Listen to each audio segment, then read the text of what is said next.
What's up, everybody? Today, we're going to look at a couple of NBA draft risers who the Washington Wizards could target if they indeed trade back into the lottery in the NBA draft. And there are some rumors about Brandon Ingram possibly being the target for the Washington Wizards. Next on Locked On Wizards.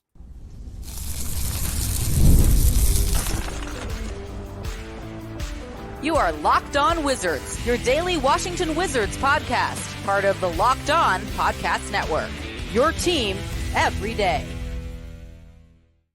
What's good, everybody? It's your boy Brandon Scott again, and I appreciate you guys making Locked On Wizards your first listen every single day. We are free and available wherever you get your podcasts and on YouTube, part of the Locked On Podcast Network, your team every single day. And tonight's episode is brought to you by PrizePicks, the easiest and most exciting way to play daily fantasy sports. Go to prizepicks.com/LockedOnNBA and use promo code all lowercase LockedOnNBA for a first deposit match up to $100. So again, everybody, today we're going to look at a couple of players who their draft stock has been rising and could be targets of the Washington Wizards if they indeed trade back into the lottery. And who knows, they may rise up to maybe targets at the number 2 overall pick. But we're going to take a look at both of these gentlemen. And then Brandon Ingram, there's rumors out there that the Wizards could be interested, but could he fit? And does he fit the timeline in the 202? And we're going to get into some other news about the Washington Wizards. So before we get into the couple of candidates I look at for who are definitely, their draft stock is definitely rising.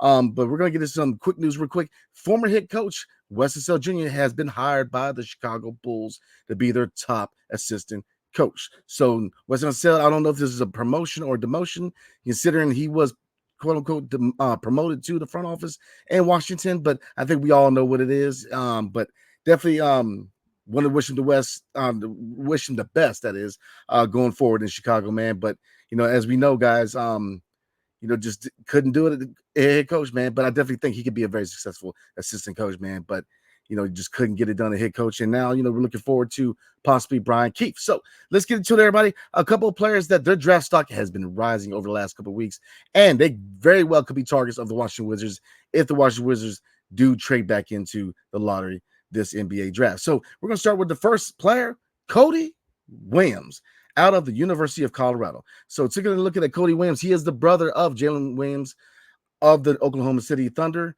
So looking at Cody Williams real quick, 6'8", 190 pounds. He is a 19-year-old forward. Looking at his stat line real quick, 28 minutes played. He averaged 11.9 points a game, 3 rebounds a game, 1 assist a game while shooting 55.2% from free field goal, and 3-point percentage was 41.5%. So looking at his stat line, obviously, the points. If you look at the minutes, 11.9 points, you kind of want to see more to a certain degree, but he is 19.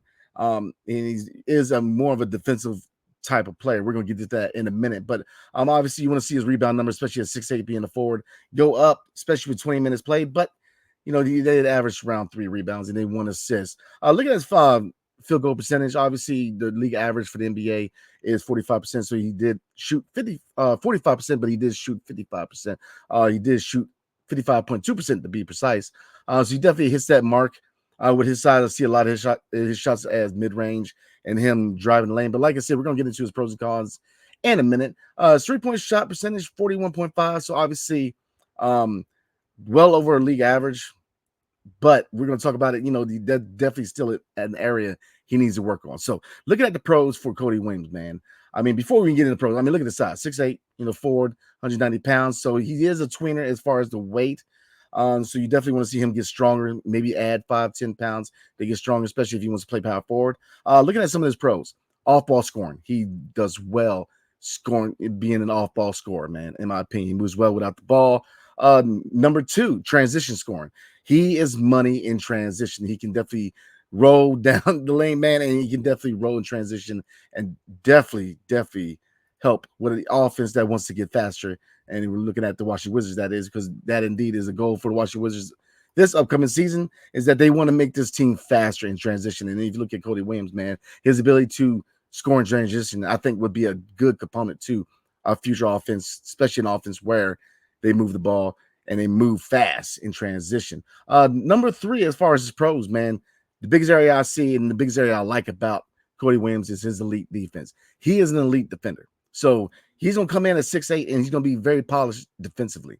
Now, does he kind of fit in the mold of the last couple of players that The last couple, or not the last couple, but a couple players that we already have on the Washington Wizards in Deni Avdija and Bilal Coulibaly, absolutely. Whereas his defense is elite level defense. Now while his offensive tool set is actually a little more advanced than where Bilal is and where Deni was coming out of the draft, you definitely want to see more consistency on his offensive side. But his defense is elite, in my opinion. So looking at the cons, obviously the biggest con with Cody Williams, man, is his 3-point shot. I mean, yes, his stats are a little confusing in my opinion because while his 3-point shot is something he definitely needs to work on a consistent basis. He shot 41.5% at Colorado. So I mean, especially in 28 minutes. So the sample size to me is, you kind of want to see more, and it kind of leads to the final con, which is he's very raw. I mean, he's 19 years old, and while his defense is elite level defense, his offense needs consistency, and he definitely needs a lot more touches, and he needs to be put into a system or an environment where he's going to be able to get more touches. And so that question is, can that be in DC? Like I said, he's definitely a guy that I would definitely target if we trade back into the lottery. Now, his draft stock is rising. Now, is he somebody who, looking at the mock drafts, is available? Well, everybody's available, but that you see a lot of mock drafts is drafting at number 2? No, you don't.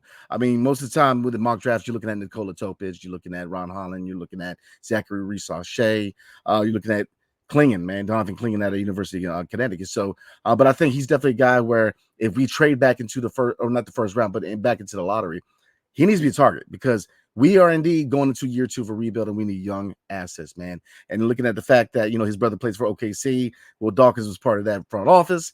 There's a couple of things that kind of intrigue you as far as the networking behind the scenes because he's intriguing, in my opinion. Again, looking at his size, man, he is very, very intriguing because I like the size. Now his weight, looking at his scouting report, man, he is a little bit of a tweener. So I would personally like to see him gain about 5-10 pounds because depending, even if he wants to be on the wing at the 3, he's got to be able to have a little bit of muscle to be able to guard some of these bigger wings or power forwards, in my opinion. So that is one thing he needs to work on. But, his off-ball scoring, his transition scoring, he can definitely be a scoring threat. And I think that the fact that he's very raw, yes, he's 19 years old, so he's very, very young, definitely fits what this team's trying to do, is bring in young players. But his defense is very intriguing, y'all. I mean, for a team that really wants to create a defensive identity, which I think they should, this is the type of player that, again, if they indeed trade back into the lottery, you need to target Cody Williams, in my opinion, because he's very athletic. He's a guy who's shown that he can score. Now, again, I said the stats are a little weird because 11.9 points a game, 3 rebounds a game, and obviously looking at the stats, especially in 28 minutes played, you definitely want to see the scoring go up to at least 15 points a game. And rebounds, I mean, definitely needs to go up considering he's a 6'8" forward. But like I said, he's very, very raw, man. So that part of his game is definitely something that's going to be developed. And I think that he can really develop into a really good 3-and-D player in the NBA. So again, this is definitely a guy that I would definitely target if I was the Washington Wizards, if they indeed trade back into the lottery, which a lot of reports say they're trying to do.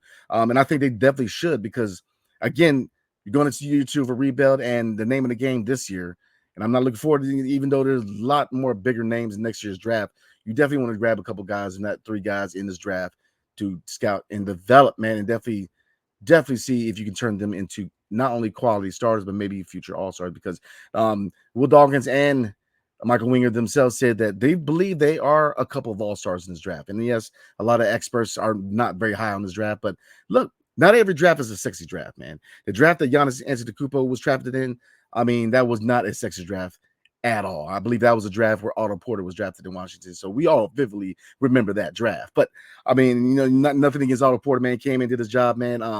At his draft position, obviously, you wanted to see more, but very successful career. So definitely, especially he just recently retired. So definitely shout out to Otto Porter, man. But again, Cody Williams is a guy that I would definitely target if we trade back into the lottery. There's another candidate that I really, really like, and he's out of France, man. There's a big year for French players, man. And this kid, I think, can also be a quality 3-and-D prospect if we indeed trade back into the first, or the lottery, that is. So we're going to get into Jean Salon.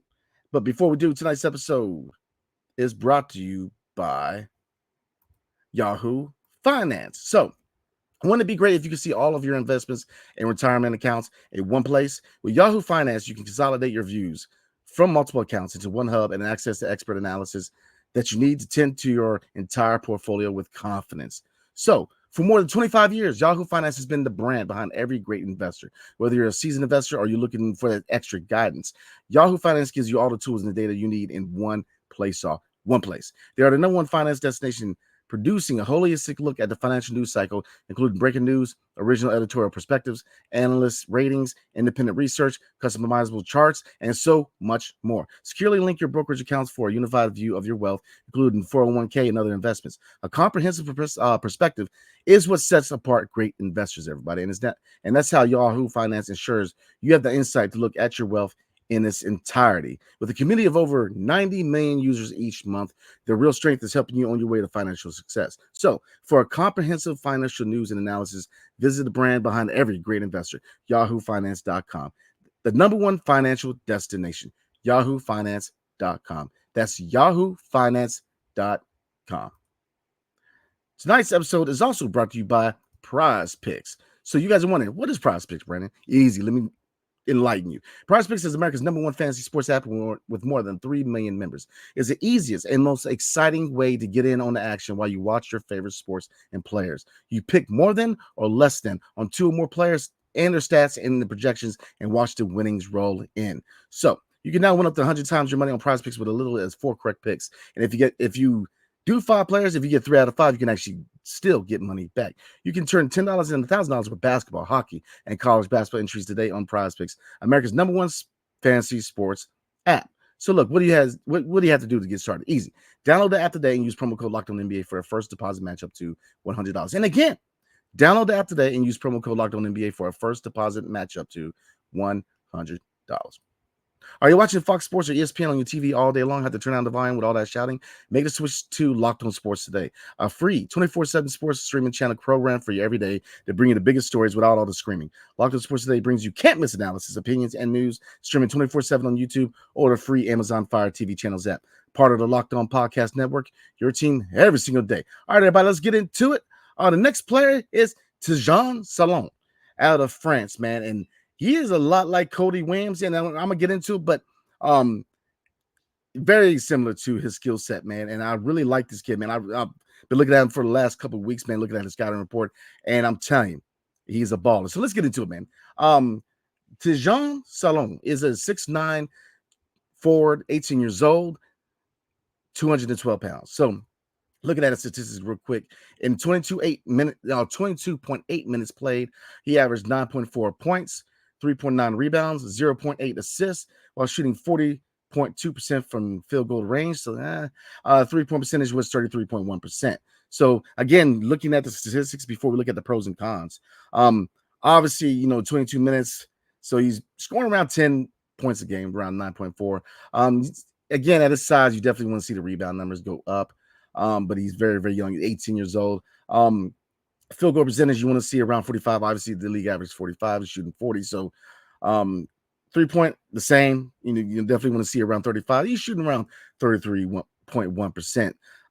So looking at the stats, looking at the numbers, I don't think it really tells the whole story about how good this kid can be. Yes, I get it. The sample size is a little small. I mean, 22 minutes per game, but he is very, very raw. I mean, and we're going to get into that in a minute, but he's 18 years old. So he is oozing with potential from both sides of the ball. And it kind of leads into the next point, the pros. What is his pros? Number one, floor spacer. Looking at his scouting report and looking at his tape playing in France, man, he can score. His shot release is fluid. He's got a nice form. He's got a nice fast release. He's got a high release. I really, really like this kid. I mean, he's shown that he can be athletic. He can drive the lane. The biggest thing with him is he's very raw, which is the con. I'm just going to tell you right now, that's a con. The biggest con about this kid is that he's raw. He's very, very raw, man. But he can definitely develop in the right system, in the right environment, with the right coaching staff into a 3-and-D player, man, who can, in my opinion, could be a future all-star, in my opinion. And that's how highly I see this kid, because both him and Cody Williams are both really high ceiling players, man. They're both very, very raw, and they have a lot of work to do as far. Definitely, they have to be developed, man.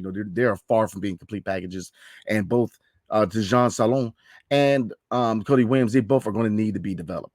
But it put in the right system, in the right environment, under the right coaching staff, and the right surrounding cast around them as far as leadership, I think both of these guys can really, really be good players, if not future stars, in my opinion. Because they have really high ceilings, they have very big upside. So, looking at what I said earlier, man, these two guys, and obviously we looked at other candidates and other looking, as far as trading back into the lottery. And I get it, a lot of people getting on me a little bit, not a lot, but a few people saying, we're not going to draft this guy, but I got to do my due diligence, right? I got to talk about every prospect and look at every angle and look at every capability of this front office, which is one of them is trading back into the lottery. And these two gentlemen, man, right here, I think this is the perfect place for them to develop and become really good players. So, like I said, I definitely think we should definitely trade back into the lottery. Right now, we have the number 2 overall pick, number 26 and number 51. So, my biggest thing, and this is what I've been kind of pushing forward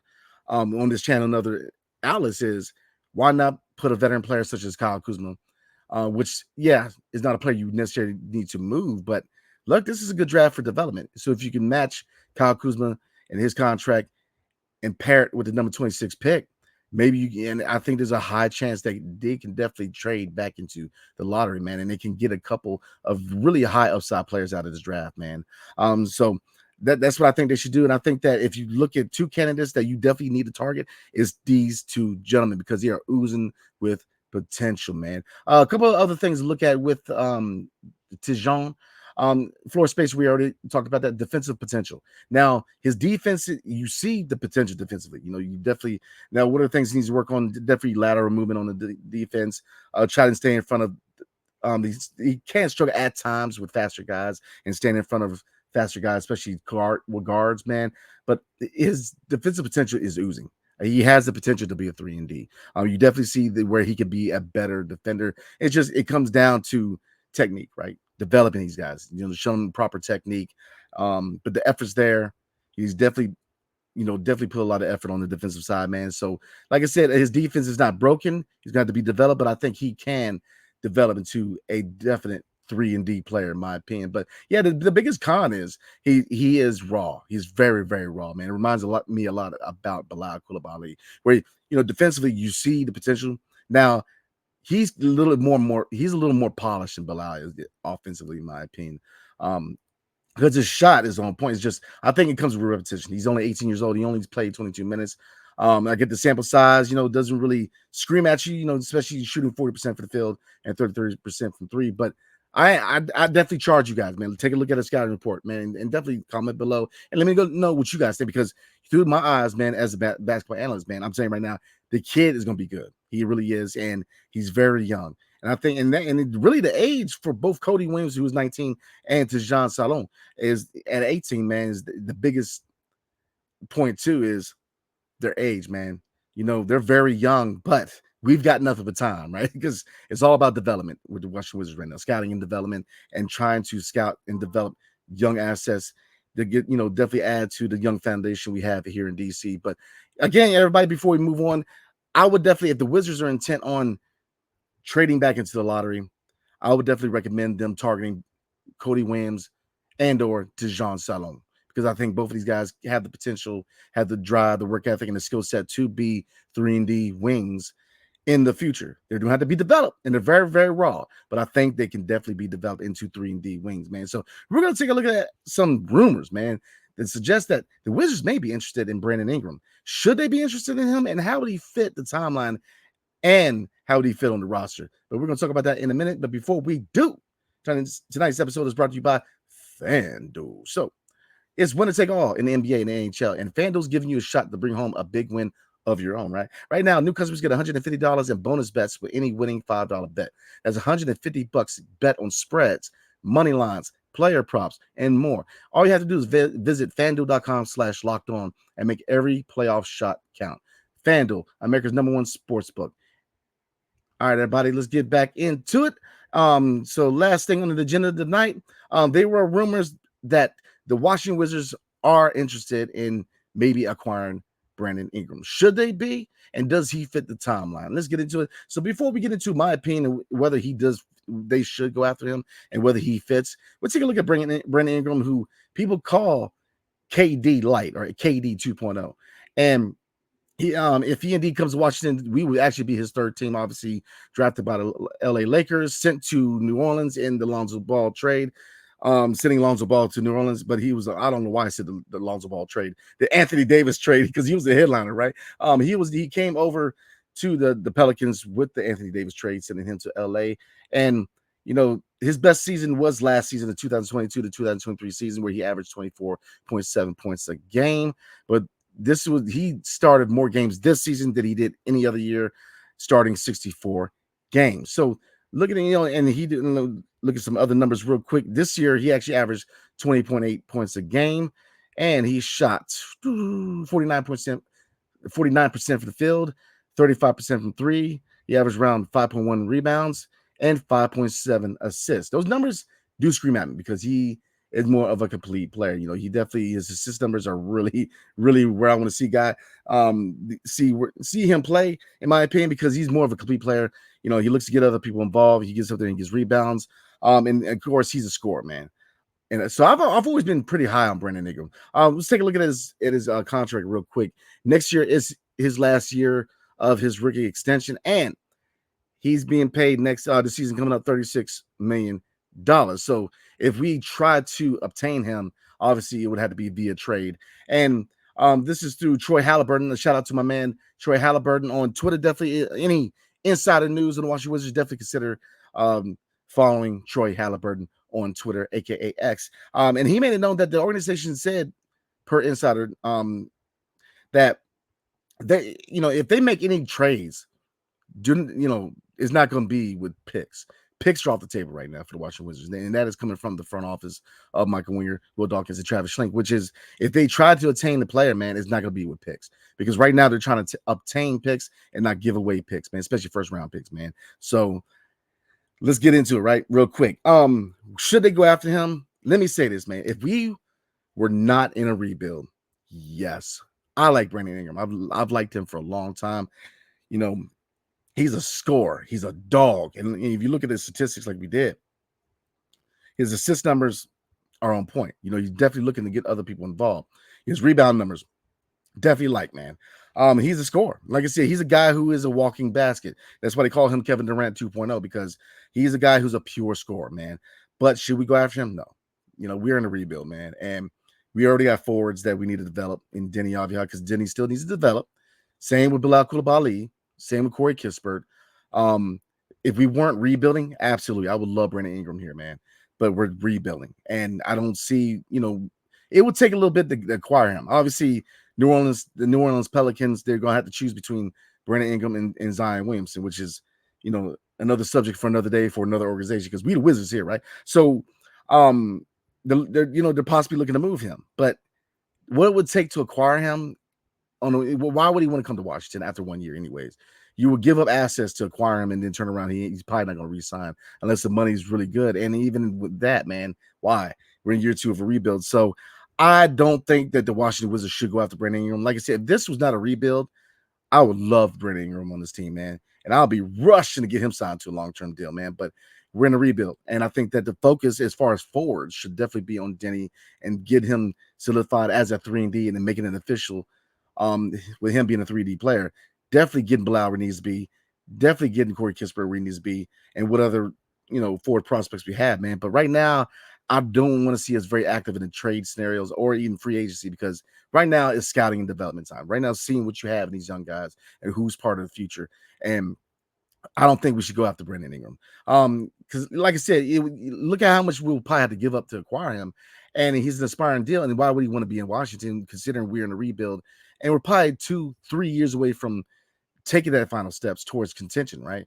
Adding, a player or, whatever. But he doesn't fit the timeline. And so this is a tough position, because there's a lot of players who could potentially be on the market. Mikal Bridges from Brooklyn Nets could potentially be, a tradable asset. There's a lot of names emerging right now. And that's why this man is like the timing, because you see a lot of guys who we could potentially go out there and get if we weren't a rebuilding team. But it's all right, because we're going to keep the faith. We're going to keep the faith.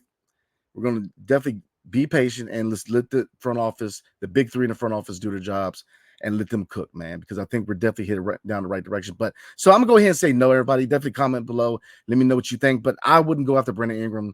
And it's not because I don't like him, because I love me some Brandon Ingram, man. But he doesn't fit the timeline, and it doesn't fit. There's no aspect of a future acquisition of Brandon Ingram that really helps in these young guys, and it really doesn't help the trajectory of the franchise. I mean, we're not, Brandon Ingram himself is not going to make us a playoff team. Even if you combine him with veterans like Kyle Kuzma, even if it'll bring back a Tyus Jones, and I don't think they should do all that. I mean, obviously, looking at the veteran contracts on this team, Kyle Kuzma, he's definitely has been more of a plus than a minus for this team.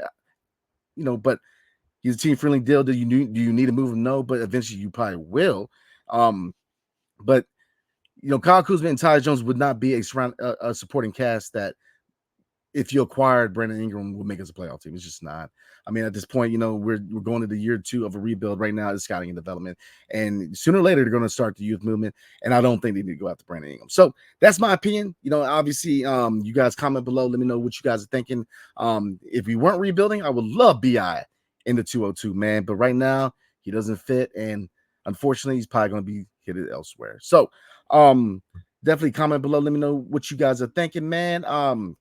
And again, appreciate you guys as always showing up and showing your boy some love, man, and rocking with your boy. So I will see you guys next time. So hail to the Wizards and peace. Everybody have a good evening.